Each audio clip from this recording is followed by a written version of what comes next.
OPS TTV விலகல் நிரந்தரம் அல்ல, அவர்கள் விலகிவிட்டதாக கருதவில்லை என்கிறார் ஆடிட்டர் திரு S Gurumurthy. Doctor Suman C Raman நம்மோடு இணைப்பில் இருக்கிறார். எப்படி பார்க்குறீங்க டாக்டர்? இல்ல, ஐ திங்க் அது சரியான ஒரு கால்குலேஷன் அதான் பாக்குறேன். ஏன்னா நிச்சயமா பிஜேபியை பொறுத்த வரைக்கும் அவங்க திருப்பியும் ஏடிஎம்கே வந்து அட்லீஸ்ட் அலையன்ஸ் ஆகவோ இல்ல கட்சிக்குள்ள இணைக்கிறது வெளியே இருக்கிறதுங்கிறது வேற. But at least part of the alliance, கூட்டணியினுடைய ஒரு அங்கம் வகிக்கும் வகையில் இவர்களை எல்லாம் கொண்டு வர வேண்டும் என்று பிஜேபி நிச்சயமாக முனைப்பாக இருக்கிறது. அது வந்து திரு எடப்பாடி மேல பிரஷர் ஏற்கனவே தொடங்கிடுச்சு.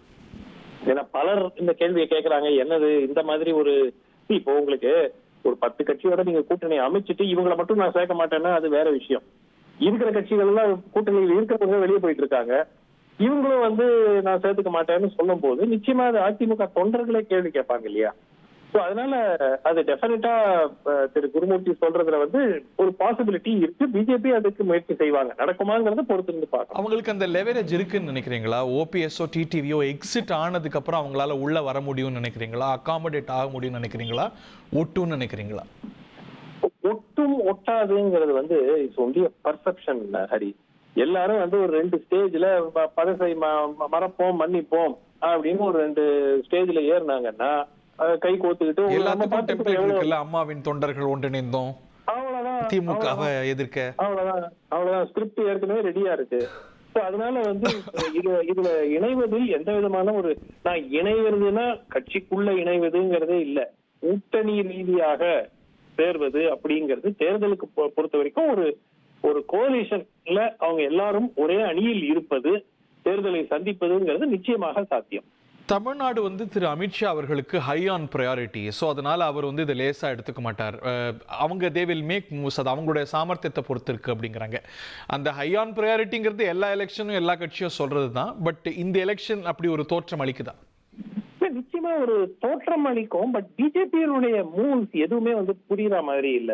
அவங்க வந்து அதிமுக இந்த கூட்டணி ஜெயிக்கணுமா தோக்கணுமாங்கிற என்ன நினைக்கிறாங்கிறதே நமக்கு சரியா எடுபடல. ஏன்னா ஒருவேளை அவர்கள் இந்த கூட்டணி தோல்வி அடைவதே பெட்டர், தோத்துட்டு திமுக திரும்பி வந்துட்டோம், அதிமுக வந்து உடைஞ்சிரும், அதுல இருந்து வர தலைவர்களை வச்சுக்கிட்டு பிஜேபி நம்பர் 2 ஆகிடலாம், அந்த ஆங்கிள் கூட அவங்க யோசிக்கலாம்.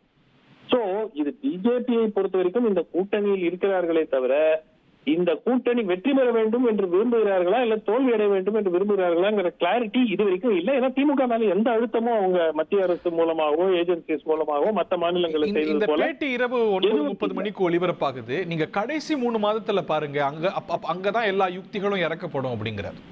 இல்ல, அது எல்லாருமே சொல்ற விஷயம் அதுதான். தேர்தலுக்கு இன்னும் 7 மாசம் இருக்கு, கடைசி நீங்க டிசம்பருக்கு அப்புறம் தான் எல்லாமே தெரிய வரும். விச் டு சம் எக்ஸ்டென்ட் அது கரெக்ட் தான்.